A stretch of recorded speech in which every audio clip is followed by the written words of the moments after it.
بركة وفقد موجع. Habib Rizik sudah modar, Habib Rizik mati, Habib Rizik kesambar petir, Habib Rizik sudah qaid. Akan memberikan video mengenai Bapak Rizik Syihab kembali. Jadi ini adalah lucu ya teman-teman.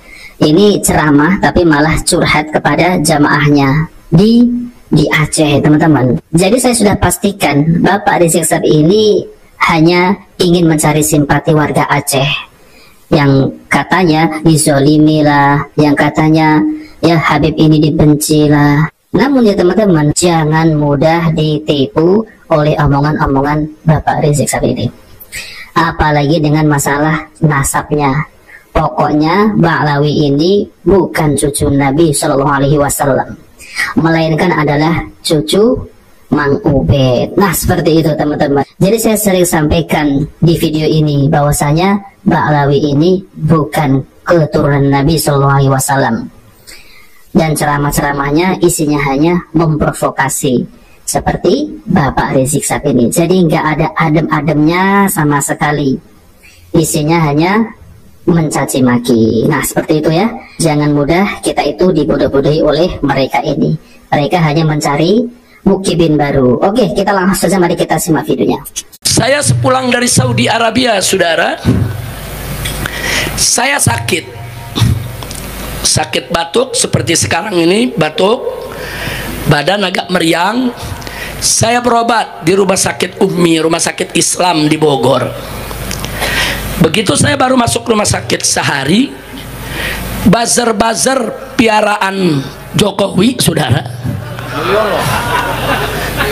saudara, ini buzzer-buzzer, dia bikin meme, dia bikin berita di medsos. Apa isinya? Habib Rizik sudah modar, Habib Rizik mati, Habib Rizik kesambar petir, Habib Rizik sudah qaid. Dibuat filmnya, saudara. Banyak ulama-ulama di berbagai daerah bingung bener apa enggak. Mereka teleponlah saya punya menantu Habib Hanif Al-Attas. Habib, bagaimana keadaan Habib?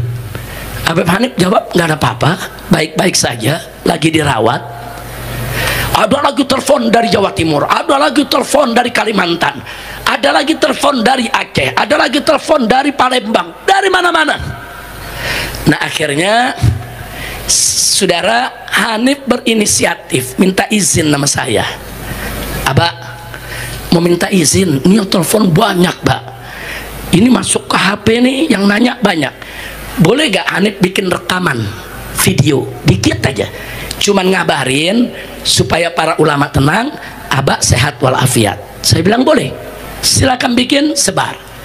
Dibikin sama Hanif. Assalamualaikum warahmatullahi wabarakatuh dan seterusnya.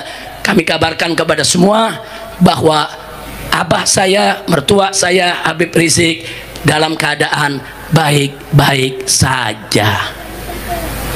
Setahun di penjara gara-gara ngomong baik-baik saja. Setahun di penjara, saudara. Apa kata jaksa, apa kata polisi, apa kata hakim? Ini kan Habib Rizik lagi di rumah sakit. Habib Hanif bilang baik-baik saja, berarti Habib Hanif mau bohong. Ngebohongnya itu tingkat nasional. Satu Indonesia jadi gaduh gara-gara Habib Hanif setahun di penjara. Masya Allah. Saya lanjutin lagi, saudara. Begitu saya dirawat, diganggu terus. Nanti ada tentara datang, nanti ada polisi datang. Ini rumah sakit diganggu, saudara. Bahkan kantornya diacak-acak, saudara. Jadi mereka mau tahu bagaimana keadaan saya. Lucunya, semua ruang didatengin, semua kantor didatengin, masuk ke kamar saya nggak berani.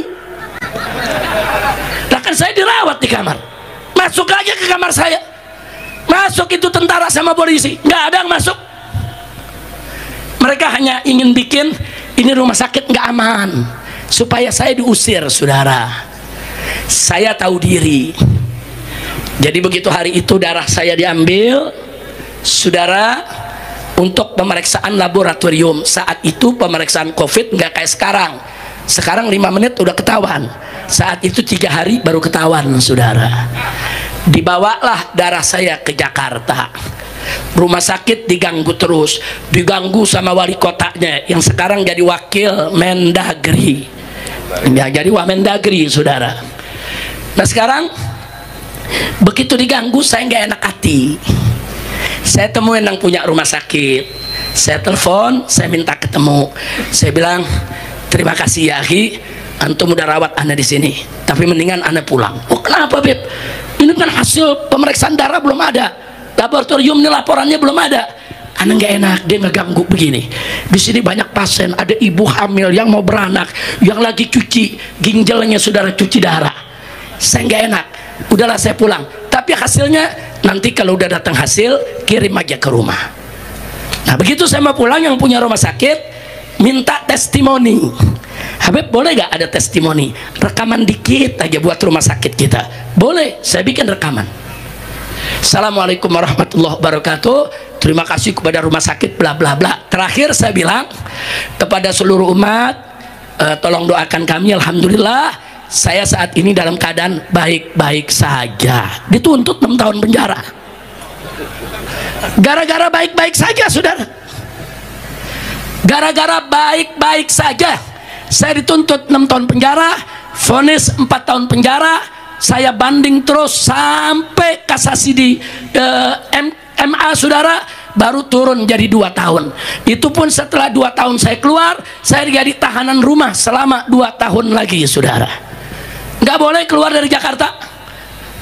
Nah sekarang yang ingin saya garis bawahi di sini, baik-baik saja kok bisa ya dipidanakan? Nah teman-teman yang dimuliakan Allah Subhanahu Wa Taala, jadi pertanyaannya kapan ya mau tes DNA?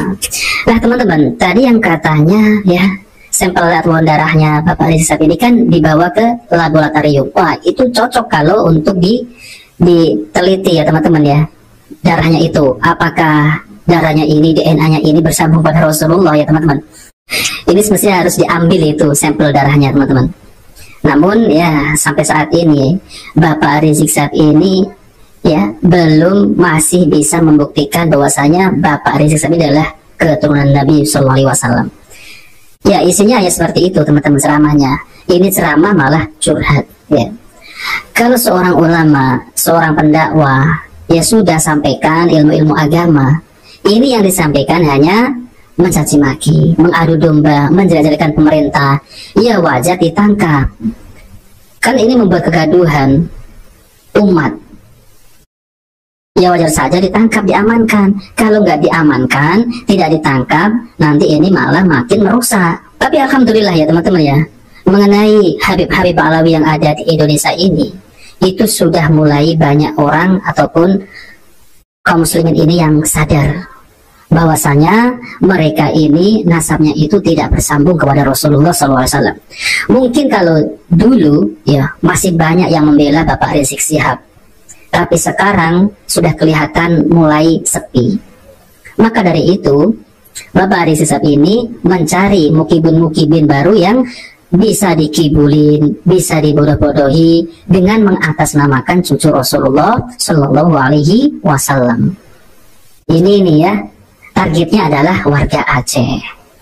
Nah, maka dari itu saya sering sampaikan, jangan mudah dibodoh-bodohi orang-orang yang mengatasnamakan cucu Nabi. Habaib itu cucu Nabi, mana buktinya?